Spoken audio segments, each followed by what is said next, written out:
Eddie, morning to you. I want to start with the Champions League draw. Paris Saint-Germain, Borussia Dortmund, AC Milan. When you saw it, what was your reaction?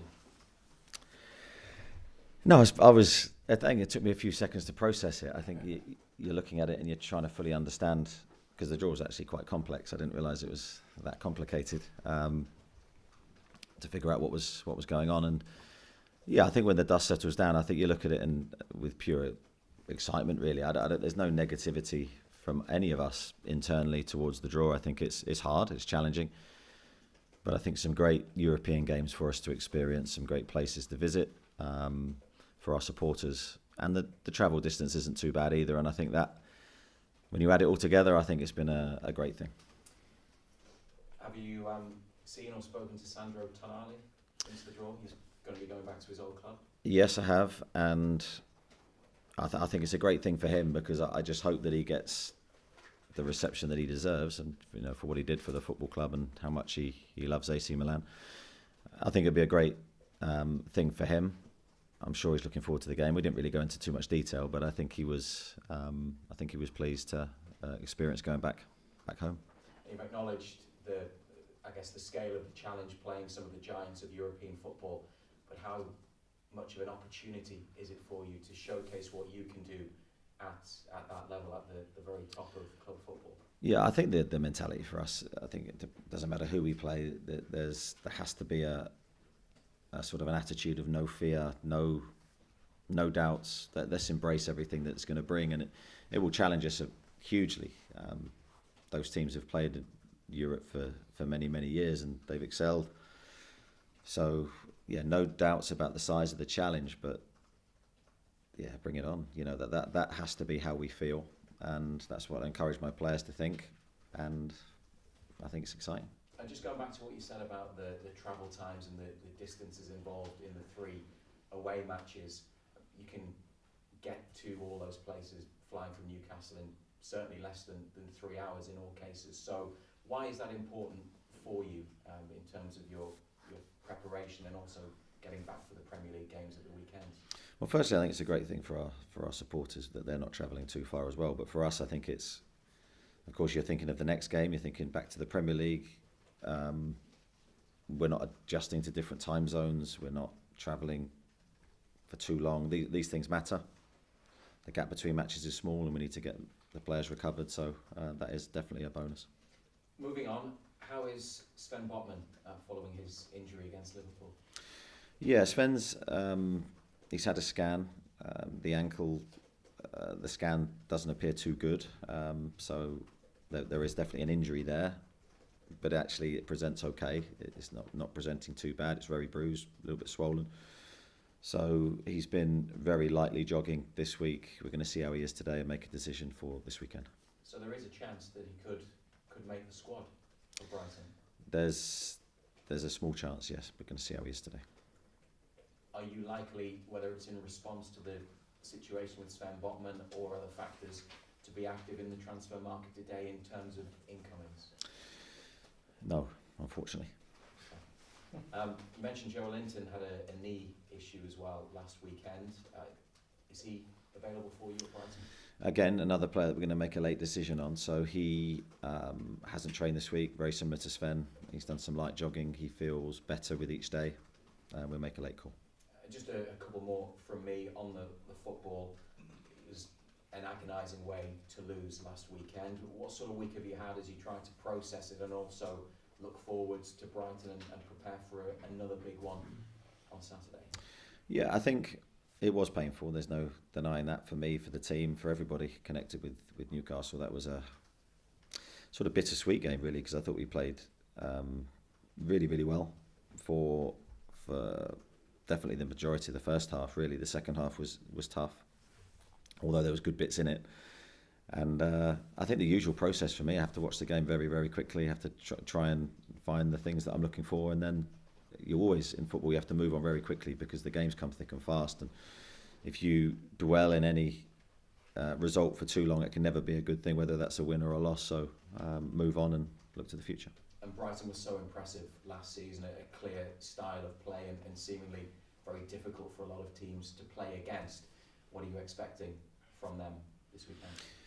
Yeah, I think they're a very interesting team. I think Roberto's done an amazing job. He's a very unique coach in the way that he gets his teams to play. Not many or any coaches I've seen sort of like him, and the style of play is very good. Very ball dominated, very clever with how they set their teams up, and yeah, he deserves a lot of credit. His players deserve a lot of credit for what they've done, for what they achieved last year, and they've started this season well. Eddie, is it ankle ligaments for Sven? Is that Yes, it is. It's ankle, yeah. Yeah. And you said just a moment ago there, Teresa, that unfortunately, there'll be no new players coming in. In an ideal situation, would you have liked to perhaps look to bring someone in last day? No, what I meant by is sort of slightly tongue-in-cheek. I think we knew when we signed Lewis that we weren't going to do any more business. That was going to be us, unless, obviously there was a crisis in terms of positions, and you were able to act. But with Sven's injury, it's one injury, and we don't think it's too bad. So we hope we get him back pretty quickly. And our squad depth is okay. I think we're a lot stronger than we were last year in terms of numbers, and that's what the squad's for, is to cater for these injuries. The transfer window, even the transfer week, these last few days has been crazy. A lot of teams doing business, transferring between themselves. You seem to have been fairly settled for a couple of weeks, as you allude to there. How content are you with the situation and how quickly you've done your business?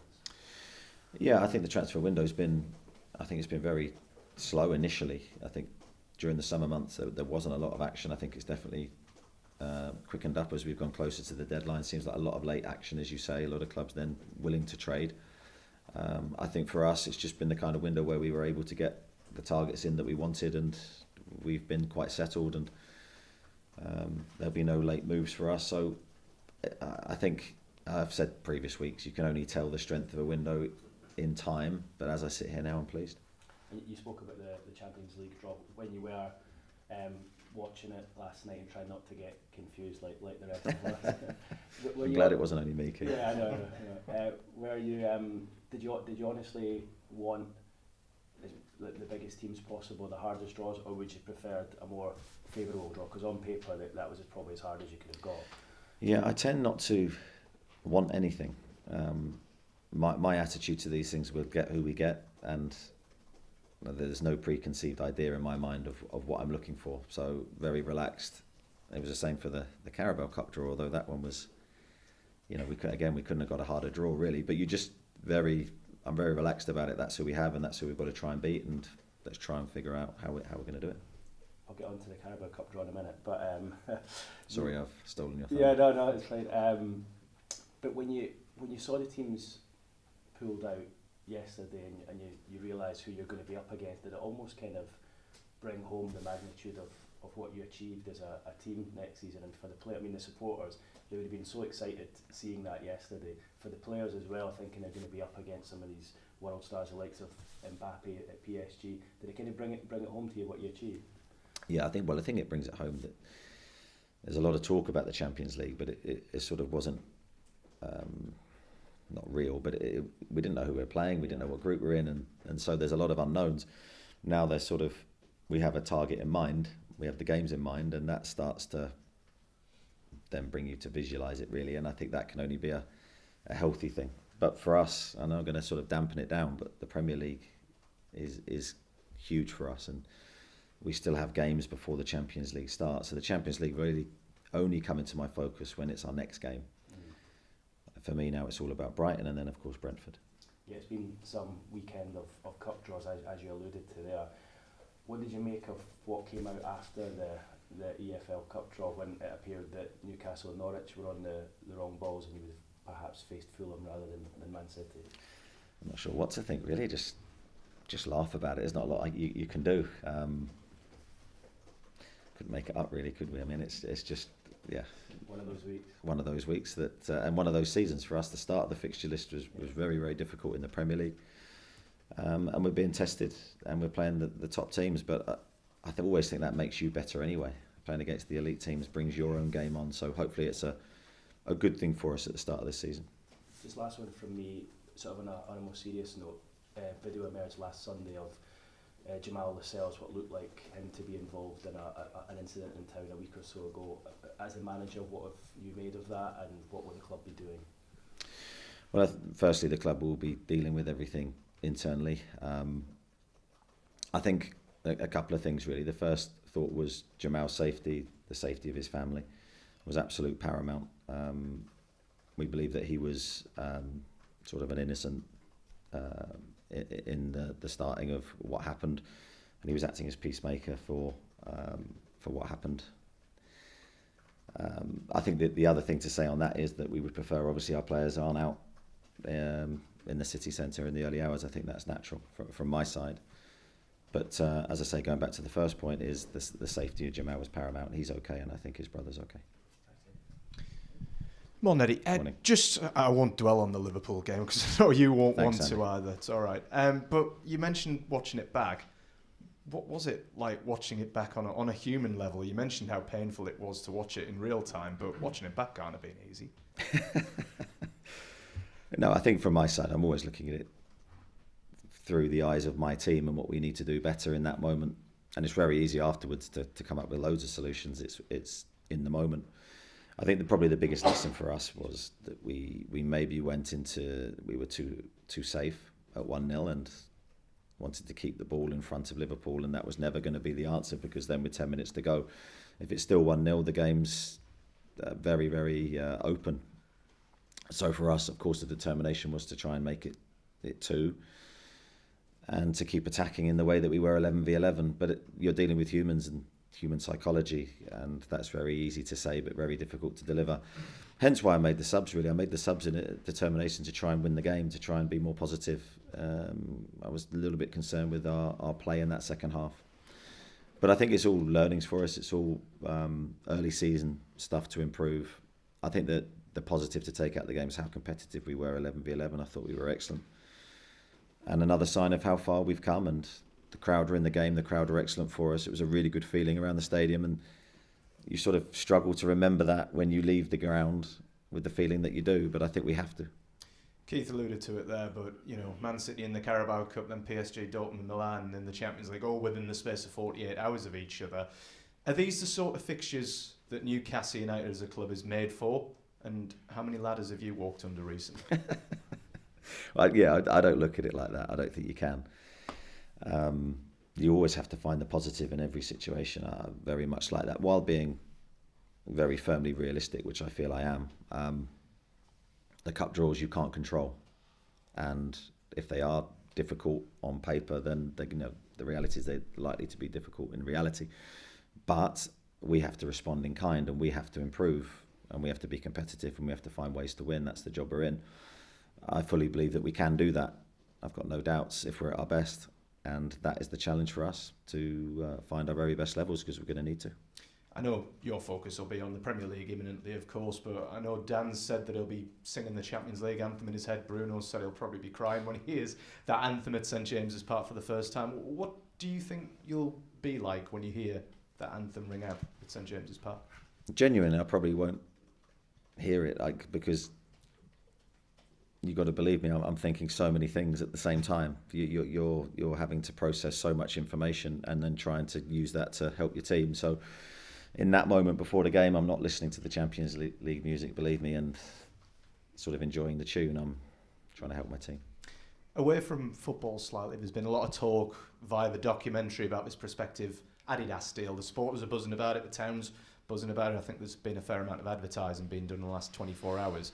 Can you understand the supporters' excitement about something like that, given how synonymous with style Adidas were with Newcastle in the 90s and what you can remember of it? Am I able to talk about it? Yes. Yeah, okay. Yeah, no, I can, because I think it brings back memories, and positive memories for the supporter base. And I think when you have positive connotations with things from the past, I think that helps then generate excitement for the future. So I think... I think that's a great thing, because I think you want positivity at all times. You want the supporters to feel aligned with the decision making from the football club, and I think this is a really positive step. Just a couple of quick final ones. Kieran Trippier was named in the Team of the Year. How long can Kieran keep producing the same sort of standards that he's still producing now, because he's still at such a high level? Yeah, I think he can do this for as long as he wants to. I think the beauty of Kieran's game is that he's an all-rounder, very, very good footballer, and he's highly intelligent as well. And I think they're two great attributes for longevity in your career. He's playing in a very demanding position. The modern day fullback has so many challenges. Physically, he's still very good. He's got to look after his body to the best of his ability. But I think he started the season really well. I just found the one on Brighton. Obviously, every single year they seem to sell players, but then they seem to reinvent themselves. How good for the Premier League at Brighton, and how good for football at Brighton in the manner that they do things? Yeah, I think they've been brilliant for the Premier League, because I think the way that they've played the game under Graham Potter and now under Roberto De Zerbi has been a breath of fresh air, really, because I think they've done it a really certain style, a certain way.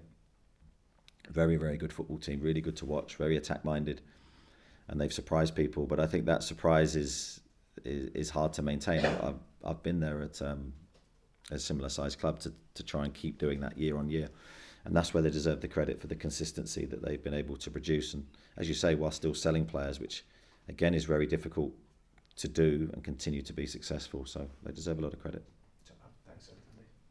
Eddie, I was just listening to a discussion on the way in actually about the increased use of artificial intelligence in the Premier League in terms of spotting players and signing players. Brighton and Brentford are right up there. Is that something that Newcastle are going to be sort of banking on leaning on more in the next few years? Because it seems to be where it's heading. Yeah, it does. I think both those clubs that you mentioned have been excellent in the transfer market. They've been at the forefront, really, of trying to find players around the world that, for cheap prices, young players, and then develop them and turn them into Premier League players, and in Brighton's case, selling them on for huge sums of money. So it's a really good model. I think in order for you to be able to deliver that yourself, you need the unique tools that they have to enable themselves to find the talent. We don't necessarily have that luxury yet. We don't have the means to be able to do that. Hopefully in the future we will, because I think it's something that every football club is probably looking at with envy, really. Having the resource to be able to, as you say, pick players before they're known to the wider world is a real talent. And you think that in the sort of foreseeable future we might actually see the end of the actual physical scout?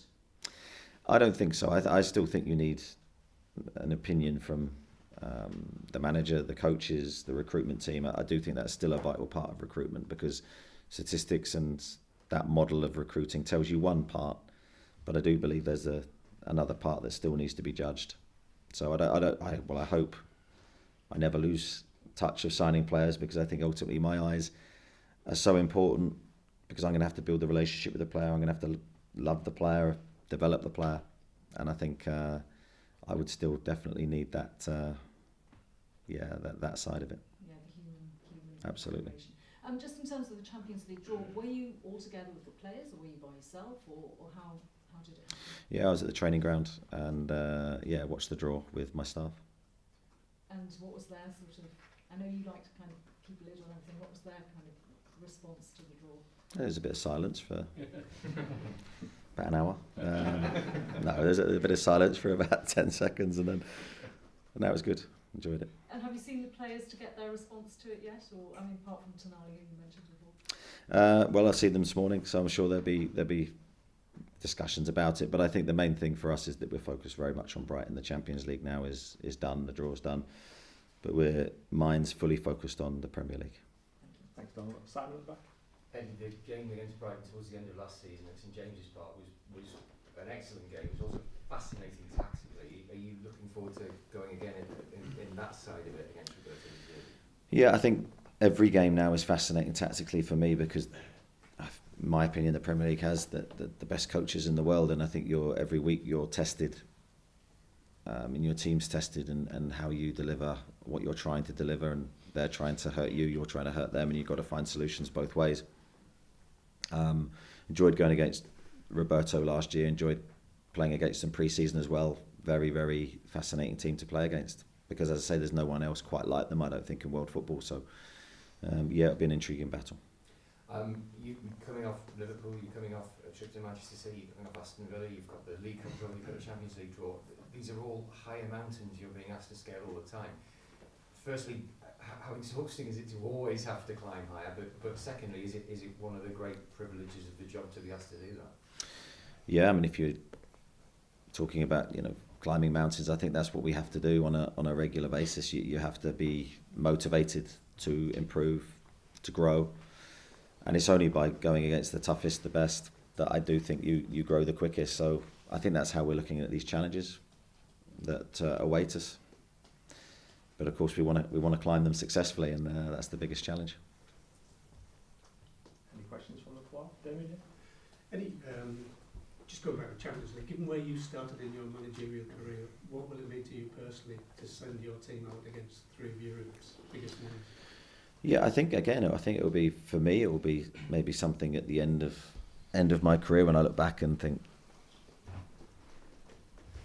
differently about it. I think now when I'm in full in the battle, as it were, you don't have time to really reflect and analyse on what's happened in my career. It's just, believe me, I know I've been managing what seems like a long time, but the reality seems very different. It feels you're on sort of autopilot all the time, and things are going so quickly. So maybe at the end of my career, I look back and feel sort of the effects of what's happened. After the draw last night, I don't know whether you saw Owen Howe said, if you get it right, you can win the group. Do you have to believe that as a manager and players? I think you have to believe that, yeah. I'm not necessarily sure that should be the expectation, but I think we can. I'll let other people talk about sort of what can and can't happen. All I'm really focused on is what we can do internally, and that's be our best. And so I go back to the Liverpool game. For a long part of that game, I thought we were really, really good, and you can still lose the game against high quality opposition if you switch off for a couple of moments like we did. So we're going to be feeling those effects again against elite teams, that we're going to have to be concentrated and at our best right through the game to win. Thanks. We've got Jordan and Ian. What's the situation with potential outgoings today? Yeah, I'm not too sure really, in a sense that I know there's probably a couple of players that might move, a couple of young lads might move to get experience and develop their careers, but I'll be focused on the preparations for Brighton. Really. And just one this week, is it true that Matt Targett has attracted interest from all the Premier League clubs, and if so, how has he reacted to that? Well, I don't know about that. I think for me, Matt's an integral part of what we're doing, so there'll be no part of me that will want to lose it. Yeah. Morning, Eddie. Morning. Last season, in the build-up to the Carabao Cup final, your form did dip, and I think a few weeks later you said that in hindsight, with all the best intentions, it was very hard to stay focused. Now you've got these huge games coming up. What have you learned from that period, and is there a danger it could happen again, and a player has got a, inverted commas, run-of-the-mill league game 3 or 4 days before a trip to Milan or Paris? I don't think we can ever consider the Premier League a run-of-the-mill. Of course. But I get your sentiment. Yeah, I think my thought on the Carabao Cup final last year and our results around it, I do think there was just a lot of distractions for the players. I certainly didn't feel distracted, but I think for the players it was very difficult. A lot of noise around the games, and you're right. That will be the same for the Champions League and around those games we have in the Premier League. There'll be a lot of noise, even just the preparation for those games, the reactions to results, and then we have a game very quickly afterwards. So I think for me and the team, it's about not dwelling on any result for too long. When you have a lot of games in quick succession, I think that's absolutely key. And that doesn't necessarily mean a negative result. It could be a positive result, exactly the same feeling. We have to move on very quickly. We have to focus on the next challenge, and we have to try and get used to that rhythm, which will be new for us. So that's why this season is a real test for us. And in your opinion, the Premier League is still number one? Yeah, well, very difficult for me to sit here and go, it's number one or this is number two. I'm going to get criticised whatever I say on that. But for me, the Premier League and your own league is where you're truly judged, because it's the most number of games, and your position after the end of that season is a true reflection of how well you've done in that season. So for me, our league form is paramount, and we have to focus on the Premier League. It's our next challenge now as I sit here, when the Champions League becomes our next game, that's when that will get all our focus. But the Premier League is key. Thanks, Eddie. Thanks, Ian. We'll go Donald and then Luke. Still another week before the Saudi Pro League transfer window closes. Is that a concern at all? Maybe not so much for you, but for the club, given the spending power of that league? That's not something really I've considered, I have to be honest. Our squad is settled. I expect our squad to stay together, and certainly we couldn't afford to lose anybody. And just Javier Manquillo, he's been injured, linked with a move away. Is he someone you expect to have available for Brighton tomorrow? At this moment in time, as I said, I'm focusing on the next game. I don't know quite what's happening with every transfer out, but hopefully we can keep Javier. Hi Eddie. Hello.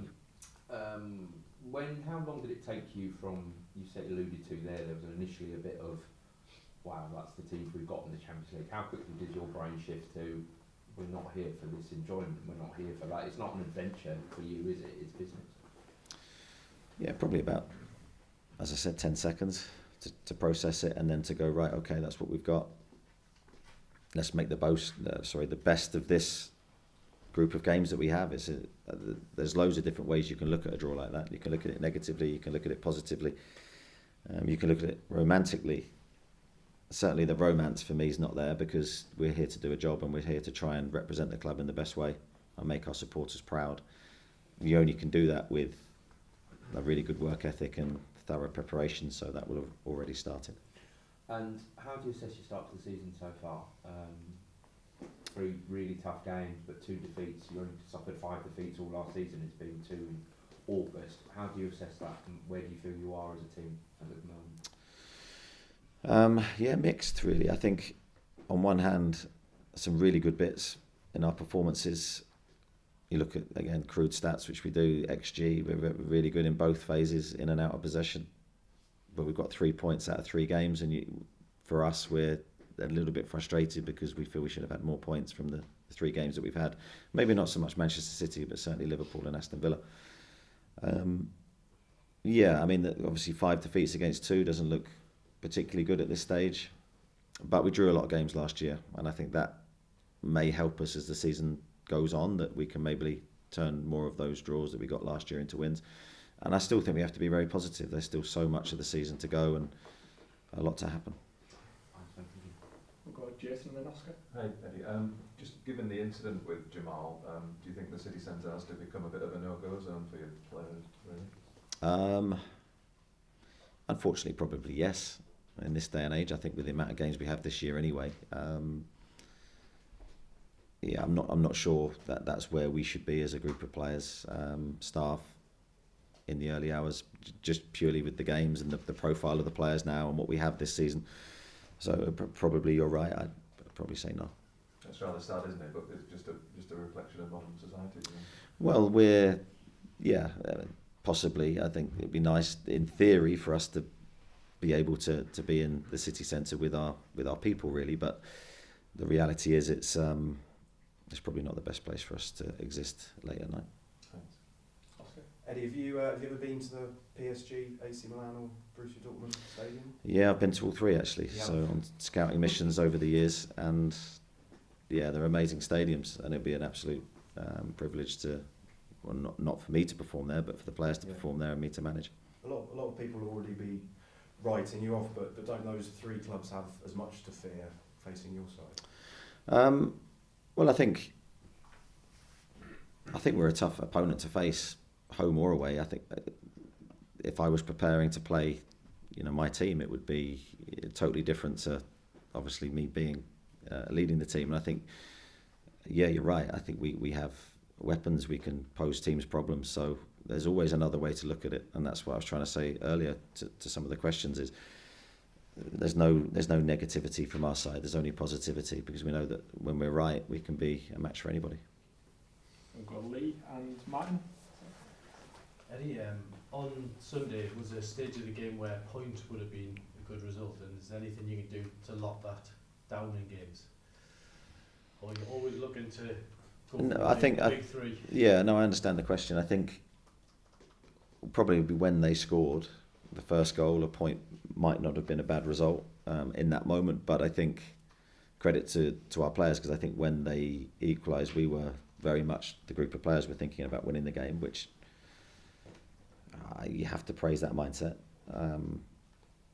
But we could have certainly managed their second goal better from our perspective. We could certainly have done that as a team. But you want the mentality. We scored a lot of late goals last year. That doesn't happen by accident. That happens because we're a fit team and we've got the mentality to always want to win the matches, and I embrace that, and that's something we've got to try and keep. And after the game, I think Jamie Carragher kind of hinted that because the rules have changed, Newcastle kind of like see games out the way they did last season. Is that something that you've had to change because of the rules, or are you still a team that's going to use your intelligence to get results? But we didn't use that method last year, believe me. That's never been part of my training. Those that see my training will know that's never been part of the game management stuff. Is not something we necessarily teach. I think that's a thing for individual players. They might have that within their game. But our game is very much high tempo, fast actions, and always wanting to attack. So it goes against our philosophy. And I think after the game, I've heard a lot of supporters that were sympathising with the squad almost, that you're trying to keep players happy, but you said there that you would never make a substitution to keep people happy. It's always with an intention to change the game. Yeah, you can't make substitutions to keep players happy. That will ultimately, I think, fail me as a manager. It's always, if I make a substitution, it's to try and improve the team performance. It's to try and help us get a result. So the idea behind the subs last week, I thought we were a little bit negative moment. We'd lost the forward momentum of the game, and I was trying to help us win. Just finally a quick one on Elliot Anderson getting a Scotland call-up, well deserved. Yeah, great for Elliot, and he's decided to give his allegiance to Scotland, and I fully support that if that's what he wants to do. He's a real talent. He's training very well. He's playing very well for us. He's going to be a big part of our season this year, and a great experience awaits for him. Martin? Hi Eddie. There was disappointment with the Liverpool defeat. There was incident with your captain, and then there was PSG, Milan and Borussia Dortmund in the Champions League draw. Did it feel like the club got a bit bigger this week and perhaps your job got more intense? I think it's been an intense week. You can probably see on my face I'm a little bit fatigued this week. It's been a big one for us. But I think the way I try and look at that is that there's always a challenge and always a moment. You're always a moment away from dealing with something at a club this size. That's part of my job. I think I'm robust enough and experienced enough to deal with these moments, while trying to keep my focus on the football and preparing the team as best we can. I'm really enjoying the challenges that you face, and I think that's how I have to look at it as well. So no problems. And does the scrutiny increase then? I think the scrutiny is increasing every season, with the media getting bigger, the demands getting bigger, the interest getting bigger. I think it's always there. So that's where, for me, we have to be as smart as we can in the way we're working. And when you watched the Champions League draw and you saw representatives from Newcastle United there, how did that make you feel, and is that something you want to see every season? Well, of course, we'd love to be part. I'd love to be, not me sending them, but the club sending representatives from us, because it means we're being successful in achieving our aims. But it was good to see them there looking so smart, and see their faces when the draw came out was quite interesting. We've got Jacob and Kieran to finish, please. Eddie, you said in May that you expected this to be Newcastle's hardest transfer window yet. I think you said they're fishing in a smaller pond. Done all your business quite early. Did that come to pass, or yeah? Yeah, it was a tough window. I've said that many times during the summer. It was very, very difficult to get things moving. Market was very slow. Teams didn't want to sell their players. I think that did change towards the end of the window, as I said earlier. There's seen a little bit more movement, but no, it was a tough window. The pond is getting smaller and smaller and smaller. The same players are sort of on everyone's lips at the same club. So then it's about choosing the right ones for you and trying to get deals done. And I think we've done well in both, hopefully. And just in terms of overall strategy, some players kind of signed to immediately improve holes in the squad, others who are sort of more good prospects but maybe in stronger positions. Kind of just maybe a word on signing best player available versus signing for need and how you approached it this window. Yeah, well, I think that there were some obvious gaps in our squad that needed filling, and then of course we lost Maxi, and had to replace that position. So I think certain things, I think for me the positions have been what they were. Then yeah, we're always looking with an eye to, if you get an injury in one position, how strong are we going to be able to deal with that injury? I think we're better placed now than we were last year, and I think there's real competition for places, but that's with a fully fit squad. So we're always at the same time, like every squad in the Premier League, vulnerable to injuries. And then just lastly, return to Brighton again for Dan Ashworth this weekend. Been at the club just over a year. What kind of aspects mean that you complement each other well and work together? I think Dan's done a really, really good job. I think he's got a real experience of building foundations at football clubs, organisations that he's worked for. I think he's done that really, really well here.